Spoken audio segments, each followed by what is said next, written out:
I'm Sophia, 29, female, and my fiancé turned our relationship into a joke online for clicks, then told me I wasn't on his level. The worst part is, for the longest time, I believed we were operating on the exact same plane of existence, one built on a foundation of mutual love and respect. I was wrong. The foundation was a lie, and the life we were building was little more than a stage for his one-man show. It hadn't always been like this. When I first met Leo 2 years ago at a mutual friend's gallery opening, he was magnetic. He wasn't the artist. He was the guy talking to the artist about investment strategies and brand potential. Even then, there was a buzz about him, an almost tangible energy that promised success. He had a sharp smile, eyes that seemed to analyze and appreciate everything at once, and a way of speaking that made you feel like you were the only person in a crowded room. He told me he was an entrepreneur, a vague but impressive-sounding title that he backed up with dizzying conversations about market trends, growth hacking, and personal branding. I, on the other hand, was just a high school art teacher. On weekends, I retreated to my small, dusty pottery studio, a converted garage behind my little rented house, and lost myself in the clay. My world was tactile and quiet. It was the patient spin of the wheel, the smell of wet earth, the satisfying weight of a finished mug in my hands. I found beauty in imperfection, in the subtle glaze on a bowl or the unique curve of a handle.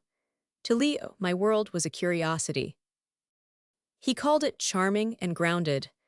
In the beginning, I thought he meant it as a compliment. "You're so real, Sophia," he'd said on our third date, his hand covering mine across a checkered tablecloth at a small Italian restaurant he'd chosen. "In a world full of filters and fakes, you're just authentic." I fell for him, and I fell hard. He was ambitious and driven in a way I wasn't, and I admired it. He saw the world as a series of ladders to be climbed, and I was content with my feet planted firmly on the ground. We felt like a perfect balance. He would pull me out of my shell, and I would be his anchor, his quiet place to return to after a long day of conquering the world. We moved in together after a year, and 6 months after that, he proposed on a windswept cliff overlooking the ocean, a professional photographer hiding in the bushes to capture the moment for, as he put it, our announcement. The first sign that something was shifting, that our two worlds weren't balancing but colliding, was the brand talk. It started subtly. Leo's entrepreneurial ventures had pivoted towards the online space. He was no longer just advising brands, he was becoming one. He was a hustle culture influencer, a motivational guru for young men who wanted to trade their 9-to-5s for crypto portfolios and high-risk investments. His social media following was growing exponentially. One evening, as I was sketching out a lesson plan, he sat beside me on the couch, his phone glowing. "Babe, we need to talk about our couple brand," he said, his tone serious, as if he were proposing a corporate merger. I put my pencil down. "Our what?" "Our brand, you know, the hustler and the artist. It's a great dynamic, it's relatable. It shows that a guy who is focused on success can also have a soft side, a supportive home life. It's good for my engagement." I felt a small, cold knot form in my stomach. "Leo, we're a couple, not a brand. I'm your fiancé, not your marketing strategy." He'd laughed it off, patting my knee. "Don't be so literal, it's just about sharing our story, people love it." The second sign was far less subtle. For my birthday, I'd wanted to go to a cozy, little-known restaurant that a friend had recommended. Leo had vetoed it immediately. "No, no, the lighting there is terrible," he'd said, scrolling through his phone. "We're going to Aperture. The aesthetics are incredible. It'll be great for my feed." We went to Aperture. The food was mediocre and overpriced, served in tiny portions on comically large plates. But the aesthetics were, as promised, incredible. Leo spent the entire 90-minute meal not speaking to me but to his phone. He took artful shots of his cocktail, a video of the waiter pouring a sauce, and dozens of selfies, trying to find the perfect angle in the curated lighting. "Sophia, come on, get in this one," he'd said, annoyed, holding his phone out. "I'd rather just eat," I said quietly, pushing a single scallop around my plate. He sighed, a sound of pure exasperation. "You're not getting it. This is work. This is how we'll afford a house with a real art studio, not just that shed in the backyard. He made it sound like a sacrifice he was making for me for us. His public performance was somehow a gift to my private passion. The third and most telling sign came about a month before everything fell apart. I had just completed a set of custom dinnerware art for a client, a project I was immensely proud of. It had taken me weeks. I was carefully packing the pieces when Leo came into the studio, dressed in a sharp suit, smelling of expensive cologne. He watched me for a moment, a fond but distant smile on his face. "You're so cute when you're focused on your little hobby," he said. The word stung more than he could ever know. "It's not a hobby, Leo. It's my work. It's a business." "Of course, babe, of course," he said, in that placating tone one uses for a child. He leaned down and kissed my forehead. "I've got to run. Big meeting with a new sponsor. Keep playing with your mud." He was already out the door before I could respond. He didn't see the skill, the hours of practice, the knowledge of chemistry and physics that went into creating something both beautiful and functional. He just saw mud. He saw a cute hobby, something to keep me occupied while he did the real work of building an empire. My best friend, Sophie, had been wary of him from the start. She was an IT consultant, a woman who lived in a world of data and logic. She saw through Leo's polished veneer in a way I couldn't, or perhaps wouldn't. "I'm just saying," she'd told me over coffee a few weeks later. "The man documents his breakfast like it's a historical event. People who live that publicly often have something to hide in their private lives." "He's just building his business," I'd insisted, a familiar refrain. Sophie had just stirred her latte, her expression unreadable. A business or an ego? I didn't have an answer. Deep down, I was afraid she was right. I was afraid that the man I loved was disappearing, being replaced by his own avatar, a carefully constructed online personality who saw me not as a partner, but as a charming, rustic accessory. The line between Leo the man and Leo the brand began to blur until it vanished completely. The ambitious, charming man I'd fallen in love with was now buried under layers of hashtags, trending audio clips, and a relentless performance of success. Living with him was like living on a reality TV show I hadn't auditioned for. Our quiet, private moments became public-facing content. He'd hold his phone up first thing in the morning, the screen a harsh light in our dark bedroom. "Kicking off the day with my beautiful fiancé," he'd narrate in his smooth, upbeat influencer voice. "She's not a morning person, but she's my rock." I'd squint into the camera, my hair a mess, feeling exposed and groggy, a prop in his morning motivation segment. My discomfort was irrelevant. "It's for the brand, babe," he'd say, pecking my cheek before turning his attention back to his reflection on the screen. Our walks in the park, once a time for us to connect and talk about our days, became mobile filming sessions. He'd walk a few paces ahead of me, talking into his phone about mindset and legacy, occasionally panning the camera back to me with a caption like, "Keeping me grounded."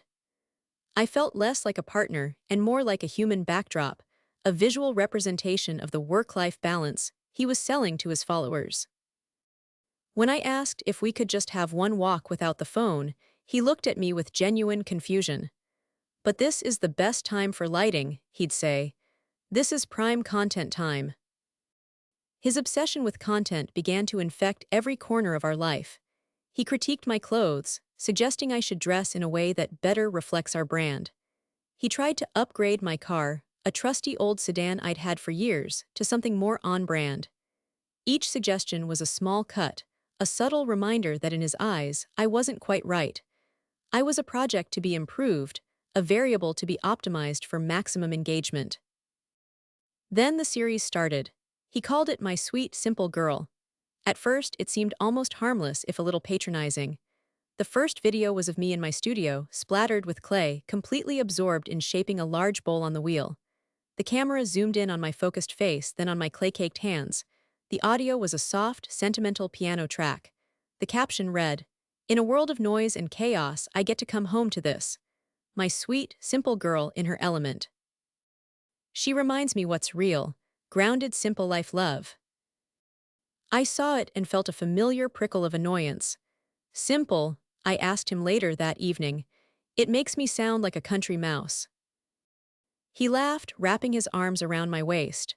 It's a compliment, it means you're pure, uncomplicated. People love that authenticity. The post is doing insane numbers. He showed me his phone, the likes and comments flooding in. See, they love you. I let it go. Maybe I was being too sensitive. Maybe this was just how the world worked now. But the videos kept coming, and the angle began to shift from affectionate to condescending. A week later, he posted a video of me excitedly showing him a first edition book of art history I'd found at a secondhand books. Tour, I was beaming, explaining the significance of the printing. The video was edited with goofy sound effects every time I spoke. The caption read, "She gets so excited about the little things. It's adorable. Meanwhile, I'm out here chasing million-dollar deals. I guess opposites really do attract. Levels hustle my girl." The word levels hit me like a stone. It was a term he used constantly in his business content about leveling up your income, your status, your life. Now he was applying it to us. The comments section was a turning point. Before it was mostly his fans saying how sweet I was. Now a new element crept in. His male followers, his hustle bros, started leaving comments like, "She's cute, but is she on your level, bro? And don't let her hold you back from your grind, king." Leo would respond to them with a winking emoji or a comment like, "She's the one who keeps my feet on the ground." It was a performance. He was positioning himself as the magnanimous, high-value man who chose to be with a simple, ordinary woman out of the goodness of his heart. I felt a knot of dread tighten in my chest. "Leo, I don't like this," I told him, my voice trembling slightly. "I don't like what you're making our relationship look like. It's not true, I'm not. Simple, and you're making me a punchline." He sighed, the same sigh of exasperation I'd heard at the restaurant. "Sophia, it's a narrative, it's storytelling, it's what people connect with. You are my rock. You are my simple life. That's a good thing. It makes me seem more human, more relatable. This is helping us. Don't you want to be a team?" He framed my resistance as a betrayal of our team. My feelings were an inconvenience to his career path. I started to withdraw, to become quieter and more careful around him. I was constantly aware of the invisible audience he carried in his pocket. I stopped sharing my successes at work with him because I feared they would be twisted into another "Isn't she cute?" with her little teacher wins post. I stopped sharing my worries because I feared they would become fodder for a video about how he, the strong man, had to support his emotional partner. The crack in our foundation was widening into a chasm, and I was on one side, watching the man I loved drift further and further away on the other, waving to a crowd of strangers I couldn't see. Our home no longer felt like a sanctuary. It felt like a soundstage, and I was an unwilling actor in a story I didn't write, playing a character I didn't recognize. And the worst part was, the director was the man I had promised to marry. The humiliation, when it became undeniable, didn't come from Leo or his phone. It came from the mouth of a 15-year-old girl with braces and a kind heart. Her name was Maya, one of the most talented and shy students in my advanced pottery class. She usually scurried out of the classroom the second the bell rang, but one Thursday afternoon, she lingered, nervously wiping her clay-dusted hands on her jeans. "Ms. S.," she began, her voice barely a whisper. She wouldn't meet my eyes, focusing instead on a spot on the floor. "Can I ask you something?" "Of course, Maya, is everything okay?" I asked, turning from the kiln I was inspecting. She took a deep breath. It's about your fiancé, Leo." My heart gave a painful lurch. "My friends and I, we follow him on TikTok, and we saw his videos, the new ones." She finally looked at me, her young face filled with a mixture of pity and concern. "Are you okay? He's kind of mean to you in them." The air left my lungs. To be seen this way, to be pitied by one of my own students, was a new and profound level of mortification. The classroom, my sanctuary, suddenly felt unsafe. I tried to muster a professional smile, but I could feel my lips trembling. "Oh," I managed to say, it's just his sense of humor, he's a content creator." The words tasted like ash in my mouth. Maya didn't look convinced. It doesn't seem like a joke, Ms. S. in the one from yesterday. He said your art was a nice side hustle, but that it was time for you to get a real bag. My mom said a man should never talk about a woman's money like that. She shrugged, embarrassed to have said so much. I just hope you're okay. She hurried out of the room, leaving me standing in a silence that was louder than any noise. A real bag, a side hustle. He had said that, publicly. The casual cruelty of it, the sheer disrespect for the work that I poured my soul into, knocked the wind out of me. That night, I called Sophie. I repeated Maya's words, my voice hollow. I could hear the sharp intake of Sophie's breath on the other end of the line. That's it, Sophia, no more benefit of the doubt, she said, her voice hard as steel. He's not just building a brand, he's tearing you down to do it. Give me an hour, I'm going to find everything. Sophie was a digital archaeologist. She didn't just look at the surface, she excavated. An hour later, she sent me a link to a protected folder. Brace yourself, her text message read. I opened the folder on my laptop, my hands shaking. It wasn't just a collection of his posts. It was a comprehensive portfolio of my own humiliation. Sophie had gathered everything, not just his TikToks and Instagram reels, but the duets and stitches where other creators reacted to his content. She'd found discussion threads on Reddit forums like Our Relationships and Our Influencer Snark. She'd even found clips from a podcast he'd been a guest on. I clicked on the first file. The name of his series wasn't My Sweet, Simple Girl anymore. He'd rebranded it. The new title, flashing across the screen in a bold, aggressive font, was Leveling Up My Love Life. The content was brutal. In one video, he secretly filmed me while I was balancing my checkbook at our kitchen table, a look of concentration on my face. The caption read, "Watching her stress over her little teacher's salary. It's motivation for me to grind harder so she never has to worry her pretty little head again. Provider man of the house." The camera then panned to a close-up of his smirking face. In another, he surprised me with a ridiculously expensive designer handbag, a style I would never choose, ostentatious and loud. The video captured my hesitant, awkward reaction. I tried to be gracious, but my discomfort was obvious. He deframed it as proof that I was a small-town girl who didn't know how to handle luxury. "Gotta teach her how to accept the finer things," he'd narrated with a chuckle. "It's a process, but we'll get her on my level. Upgrading." The comments were a toxic cesspool of agreement. "Time for an upgrade, king," one said. "A man with your vision needs a woman who matches it, not a high school art teacher," said another. A woman had commented, "He's trying so hard to elevate her and she's not even grateful. SMH. The worst was the podcast clip. The host asked him, "So Leo, you're all about a high-performance lifestyle. How does your fiancé, who has a more traditional career, fit into that?" Leo had laughed, a smooth practice sound. "Look, Sophia's amazing, she's sweet, she's my rock. But is she a power couple partner? No, and that's okay. Not every king needs a queen. Some kings just need a comfortable castle to come home to, and my castle is very comfortable." He had reduced me to furniture. A comfortable castle. A prop. A stepping stone. Every private, tender moment he'd filmed, every inside joke he'd repurposed, was a calculated move to construct this narrative. He was the ambitious visionary, and I was the quaint, simple girl he was either magnanimously tolerating or actively trying to fix. The man I loved had systematically and publicly dismantled my character, my career, and my worth for likes and shares. I felt a wave of nausea so intense I had to grip the edge of my desk. This wasn't a misunderstanding. This wasn't me being too sensitive. This was a deliberate, cruel campaign of public humiliation, orchestrated by the one person in the world who was supposed to protect my heart. He hadn't just turned our relationship into a joke, he'd made me the punchline. And the whole world, it seemed, was laughing along with him.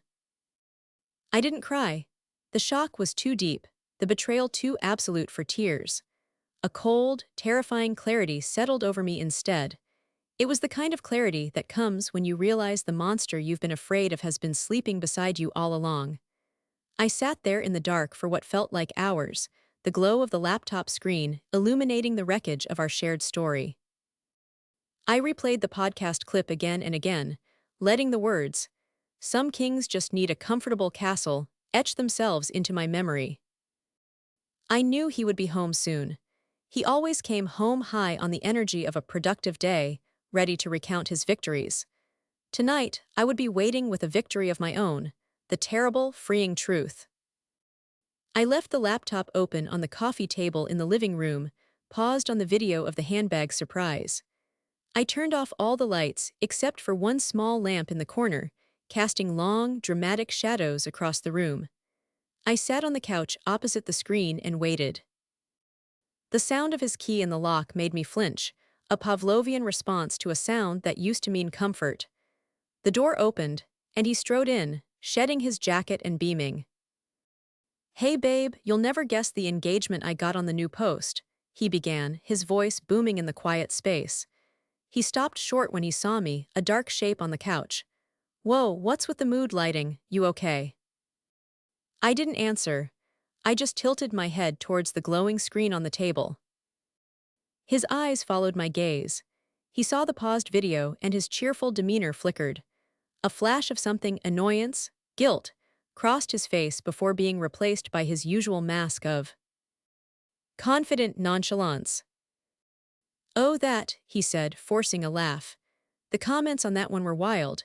People really love the Pygmalion angle." "The what?" My voice was flat, devoid of emotion. "Pygmalion, you know, the artist who sculpts his perfect woman. It's a classic story." He walked over and tried to close the laptop, but I put my hand up to stop him. "Leave it," I said. My tone was so foreign, so cold, that it made him pause. "I want to talk about the comfortable castle." His face went pale. He knew exactly what I was talking about, the podcast. "Sophia, come on," he started, his voice shifting into a placating whine. "You can't take things out of context. It was a podcast, it's entertainment. You have to play the game." "Was it a game when you filmed me balancing my checkbook?" I asked, my voice dangerously quiet. "Was it a game when you told the entire world that my career is a side hustle, and that I need to get a real bag?" He started to pace, running a hand through his perfectly styled hair. The confident influencer was gone, replaced by a petulant boy caught with his hand in the cookie jar. "Look, it's just content. It's a character. I'm playing the alpha male persona because that's what sells. It's not how I really feel about you." "Isn't it?" I stood up, my body feeling strangely light. "Because it feels pretty real to me. It feels like you think I'm simple. It feels like you think my work is a little hobby. It feels like you're embarrassed by me, so you had to repackage me as some kind of charity project for your followers." He threw his hands up in the air, his frustration finally boiling over. The mask was gone. This was the real Leo. "Okay, fine, you want to talk real. Let's talk real. I'm trying to build an empire here. I'm networking with millionaires, I'm closing deals with major brands, I am building a legacy. And you're making pots in the backyard." The words hung in the air, thick and poisonous. "I love you," he continued, his voice getting louder, more desperate. "But you have to see the difference in our trajectories. You have to understand the pressure I'm under to maintain a certain image." He took a step towards me, his face a mask of bitter resentment. "Babe, let's be real," he said, his voice dropping to a low, cutting whisper. "You're not on my level, you're not. And I've been killing myself trying to pretend you are, trying to make it cute and relatable for my audience, but you're just not." There it was, the truth, stripped bare of all its justifications and sentimental captions. "You're not on my level." He didn't say it with anger. He said it with the weary finality of someone stating an undeniable fact, like the sky is blue or water is wet. In his mind, it was the simple, unshakable truth. The illusion of us, of the life we were building, of the love I thought we shared, didn't just crack. It vaporized. It turned to dust and blew away, leaving nothing behind but the cold, hard reality of the man standing in front of me. He wasn't a king. He was just a small, insecure man who had to tear me down to feel tall. A strange sense of calm washed over me. The pain was still there, a deep, tectonic ache, but the confusion was gone. I saw everything with perfect clarity. Get out, I said. He blinked, stunned. What? Get out, I repeated, pointing towards the door. Pack a bag and go to a hotel. I want you out of this house tonight. Sophia, don't be ridiculous, he sputtered. We're engaged. We can talk about this. No, I said, my voice as solid as stone. There's nothing left to talk about. The castle is no longer comfortable. He stared at me, searching my face for the familiar softness, the forgiveness he had always taken for granted. He found none. He saw a stranger looking back at him. Defeated, he finally turned, grabbed his jacket, and walked out the door, slamming it behind him. The sound echoed in the silent apartment, a definitive, brutal full stop at the end of the story of us. The first few days after Leo left were a study in numbness. The silence in the apartment was the loudest thing I had ever heard. Every room held a ghost of him, of us. The spot on the couch where he watched TV, the side of the bed where he slept, the coffee mug he used every morning. I moved through the spaces like a sleepwalker, performing the necessary tasks of dismantling a future. The first call was to the wedding venue, a beautiful old barn with rolling green hills. The woman on the phone was kind, her voice soft with practiced sympathy. I'm so sorry to hear that, dear. The deposit was non-refundable. Of course it was. The second call was to the caterer. The third to the florist. With each call, another piece of the life I had been planning turned to dust. It was a methodical, painful erasure. Telling my parents was the hardest. They had loved Leo, loved his ambition and his easy charm. My father, a practical man, was baffled. But he's such a go. Get her, Sophia, are you sure you can't work this out? My mother was quieter, her concern more for my heart than my relationship status. Just come home for a few days, sweetie, she'd urged.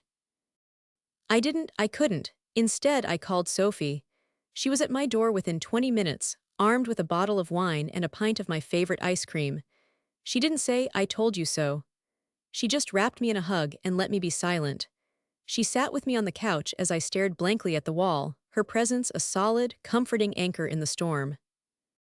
He's a narcissist, Sophia, she said gently, after I finally recounted the entire, ugly confrontation. This has nothing to do with your level, and everything to do with his bottomless need for validation. You are never going to be good enough because his ego will never be full. I knew she was right, but the logic didn't soothe the ache. The betrayal felt personal, surgical. He had taken my love, my trust, and my most vulnerable moments and monetized them. He had put my heart on public display and declared it inadequate. After a week of barely leaving the couch, I felt a pull towards the only place that felt wholly and completely mine, my pottery studio. The small, converted garage was my sanctuary. It smelled of damp earth and drying clay. The shelves were lined with my creations, mugs, bowls, vases, each one a testament to my patience and skill. This was a world I controlled, a world where my hands could shape chaos into beauty. Leo had called it a shed, but it was my kingdom. I sat on my stool, the familiar coolness of the room seeping into my skin. I didn't try to work. I just sat and breathed, letting the quiet space hold my grief. My eyes scanned the shelves, past the finished pieces and the works in progress, and landed on something in the far corner, covered by a dusty sheet. My heart seized. It was the vase. I had been working on it for nearly a year, ever since he'd proposed. It was my secret wedding gift to him. It was the most ambitious piece I had ever attempted, a massive ceramic vase that stood nearly 3 feet tall. It was my masterpiece. I walked over and slowly pulled off the sheet. It was breathtaking, even more beautiful than I remembered. I had thrown it from a special grogged clay that gave it a rustic, speckled texture. The shape was classic, elegant. But the surface was our story. Using a technique called sgraffito, I had spent hundreds of hours carving intricate designs into the clay before its final firing. The base of the vase started with a scene of the city skyline where we'd first met. The carvings spiraled upwards, depicting our history in meticulous detail. A tiny, perfect rendering of the Italian restaurant from our third date, the two of us hiking in the mountains, his hand in mine, the cliff where he'd proposed, the ocean waves etched into the background. Higher up, the carvings became dreams of the future. The little cottage with a garden we always talked about buying, a space for my pottery kiln, two rocking chairs on a porch. At the very top, near the lip of the vase, I had carved our initials inside a heart, simple and timeless. It was almost finished. It just needed its final glaze and a trip through the kiln. It was meant to be the first heirloom of our new family, a vessel to hold flowers from our garden, a centerpiece for the home we would build. Looking at it now was like looking at a beautiful, elaborate lie. Every happy memory carved into its surface was tainted, a scene from a story whose ending had been cruelly rewrit. The love and care I had poured into it felt like a wasted prayer. I touched the smooth, cool surface, my fingers tracing the lines of the life we were supposed to have. And then I thought of Leo's words. Content. Brand, story, narrative. He had used his platform, his art, to tell a story about me. A false, humiliating story that had reached thousands of people. He had controlled the narrative, twisting my reality to fit his persona. An idea began to form in my mind. It wasn't born of revenge, not exactly. It was born of a desperate, primal need to reclaim myself, to take back my own story. He had used his medium to tear me down. What if I used mine to tell the truth? My hands started to tremble, not with grief, but with a surge of adrenaline, of purpose. Art had always been how I processed the world, how I made sense of my emotions. This was the biggest, most painful emotion I had ever faced. It deserved my best art. I picked up my phone and called Sophie. I have an idea, I said, my voice stronger than it had been in days. And I'm going to need your help with the tech side of things. I looked from my phone to the beautiful, lying vase. I'm going to make one last piece of content. The next evening, my pottery studio was transformed. It was no longer just a workshop, it was a stage. But it was my stage on my terms. With Sophie's expert guidance, we had set it all up. There were no fancy ring lights, no expensive microphones. Just Sophie's high-quality digital camera on a simple, sturdy tripod. The shot was fixed, capturing me from the waist up, sitting at my main work table. In the background, the familiar, comforting clutter of my studio was visible: tools hanging on a pegboard, shelves of biscuitware, the dark shape of my kiln. It was real. It was my truth. And in the center of the table, under a single, soft spotlight, sat the vase. It looked magnificent, a silent, powerful testament to a love that had once existed. I wore my simple canvas apron, the one permanently stained with shades of brown and gray clay. My hair was tied back in a messy bun. I hadn't put on any makeup. I needed to be exactly who I was. Sophia, the potter, the teacher. Not the sweet, simple girl from Leo's narrative. Sophie gave me a reassuring nod from behind the camera. "Ready when you are," she whispered. I took a deep, shaky breath and looked directly into the camera lens. I wasn't speaking to an anonymous crowd of followers. I was speaking to anyone who had ever had their heart broken, anyone who had ever been made to feel small. "Hello," I began, my voice quiet but steady. "My name is Sophia. Some of you may know me as the fiancé of the influencer Leo. You may have seen me in his videos. But today, I want to tell you my own story." My hands moved to the vase, gently caressing its surface. I'm a potter, it's what I do. It's who I am. And when you're a potter, you learn that the most important part of any piece is its foundation. If the base isn't strong, the whole thing will collapse in the kiln. I gestured to the vase. I started making this almost a year ago. It was going to be a wedding gift for my fiancé. It was meant to hold our future. My fingers traced the carvings at the bottom. I wanted to tell our story on it. "Here," I pointed. "This is the skyline of the city where we first met. And this is the little restaurant where we had our third date." He told me he loved how real I was.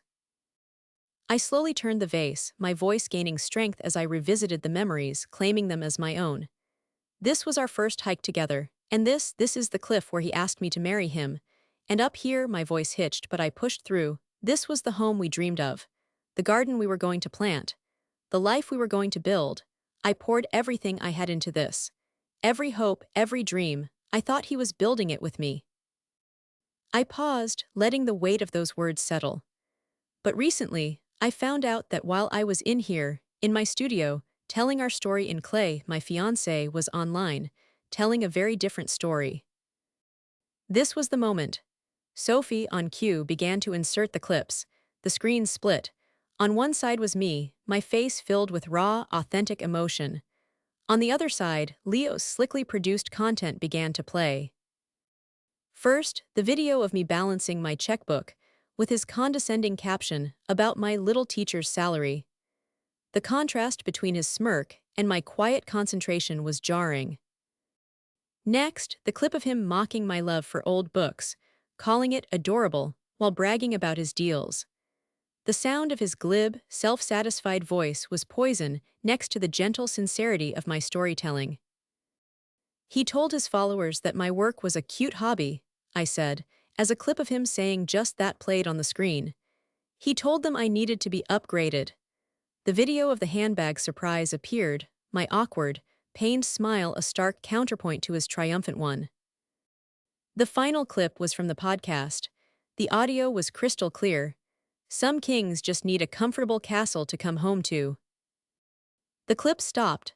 The screen returned to just me, sitting in the quiet of my studio. My eyes were shimmering with unshed tears, but my expression was resolute. He told me I wasn't on his level, I said, my voice dropping to a near whisper, but every word was infused with a newfound strength. And for a long time, that broke my heart. But now I think maybe he was right. I looked from the camera to the vase, this beautiful, hollow monument to a lie. My level is a place where love isn't content. My level is a place where a person's heart isn't a punchline for engagement. My level is a place where you build a future based on mutual respect, not on a brand. I took one last look at the vase, at the intricate story of a love that was no longer real. I allowed myself one last, deep pang of grief for the future it represented. And I've learned, I said, my voice clear and final, that you can't put a beautiful future into a broken foundation. With a slow, deliberate movement, I reached beside the table and picked up a heavy lump hammer. I held it in both hands.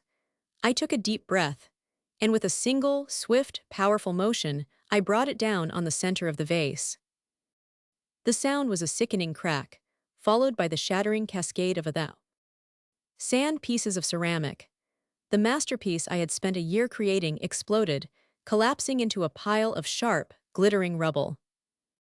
I didn't flinch, I didn't say another word. I just sat there, my hands still gripping the hammer, tears finally streaming down my face. Sophie held the shot on the wreckage for a few long, silent seconds, then slowly faded to black. The story was over. I didn't watch the video go live. Sophie uploaded it to YouTube, gave it a simple, powerful title, My Story, and posted the link to her own social media accounts with a single sentence. "This is my best friend, Sophia, please listen." Then she came back to my house, took my phone and powered it off. "You don't need to see the noise," she said. "Not yet, let the story do its work." We spent the night drinking wine and watching old movies, a quiet wake for the life I had lost. For the first time in months, I felt a sense of peace. I had taken back my narrative. Whatever happened next, I had spoken my truth in the most honest way I knew how. What happened next was an explosion.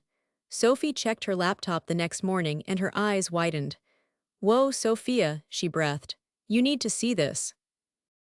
The video hadn't just gotten views, it had detonated. It had 1 million views overnight. By the end of the day, it was at 5 million. It was being shared everywhere by everyone. The comments section wasn't the toxic wasteland I was used to. It was an outpouring of support, empathy, and righteous anger on my behalf. "This is the most powerful, heartbreaking, and beautiful thing I have ever seen," the top comment read. "The way she destroyed her own masterpiece. I felt that in my soul," said another. "They weren't calling me a sweet, simple girl. They were calling me an artist, a warrior, a queen. They understood. They saw the symbolism, the quiet dignity, the immense strength it took to do what I had done. They called the video the Potter's Heartbreak." The narrative flipped with dizzying speed. My story, my raw and honest video, became the new context for all of Leo's old content. People went back to his Leveling Up My Love Life series, and where they once saw a king trying to upgrade his girlfriend, they now saw a cruel, narcissistic bully tormenting his kind, talented partner. His comment sections turned into a digital inferno. His sponsors, the very brands he worshipped, began to pull out publicly, issuing statements about not condoning disrespect and emotional abuse. His hustle bro followers were silent, or worse, they turned on him. His follower count, the metric by which he measured his entire self-worth, began to plummet in real time. He tried to respond, of course he did. He posted a slick, overproduced apology video filmed in a sterile white studio. He was wearing a somber black sweater and his eyes were wide with what was supposed to pass for remorse. He talked about the pressures of being a content creator, about how he lost his way and turned our life into a character. He apologized if anyone's feelings were hurt. He never once looked like he meant it. It was the worst thing he could have done. The public eviscerated him for the non-apology. The video's dislike ratio was astronomical. His brand, the empire he had been so willing to sacrifice me for, was ruined. It wasn't my anger that had destroyed him, it was his own character, finally exposed to the light. I watched none of this unfold directly. Sophie gave me the highlights, but I stayed offline. My world became small and quiet again. I went back to teaching my students, who now looked at me with a newfound respect. I went back to my studio. The rubble of the vase was still on the table. For a few days, I couldn't bring myself to touch it. Then, one afternoon, I swept the pieces into a box. I didn't throw them away. I kept them. They were a reminder. My email inbox, which I finally opened after a week, was flooded. Art galleries from across the country were inviting me to exhibit my work. A prestigious arts college offered me a guest lecturer position. A publisher from New York asked if I would be interested in writing a book about my process, about art as a tool for healing and reclamation. The irony was staggering. Leo had chased fame his entire life, and in the end, his downfall had inadvertently handed me a platform I had never even wanted. I politely declined most of the offers, but I accepted one from a small, local gallery that I had always admired. Months passed. The online storm faded, as all storms do. Leo disappeared from the internet. I heard through a mutual friend that he'd moved back in with his parents, his empire in ruins. I felt a brief, distant pang of something that might have been pity, but it passed quickly. My life, on the other hand, began to bloom. My little pottery business was thriving, with a waiting list for custom orders. I found joy in my work again, a pure, uncomplicated joy that had been missing for a long time. I was just Sophia the potter, and it was more than enough. One sunny afternoon, I was in my studio, my hands covered in fresh, wet clay, shaping a new piece on the wheel. The sun streamed through the window, illuminating the dust motes dancing in the air. I felt a profound sense of peace. I had lost a fiancé, a wedding, and a future I thought I wanted. But in smashing that vase, I hadn't just been destroying a symbol of a broken love.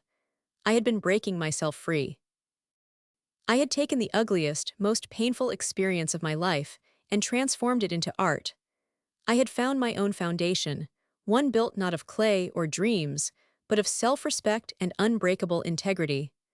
I finally understood that the only level that mattered was my own.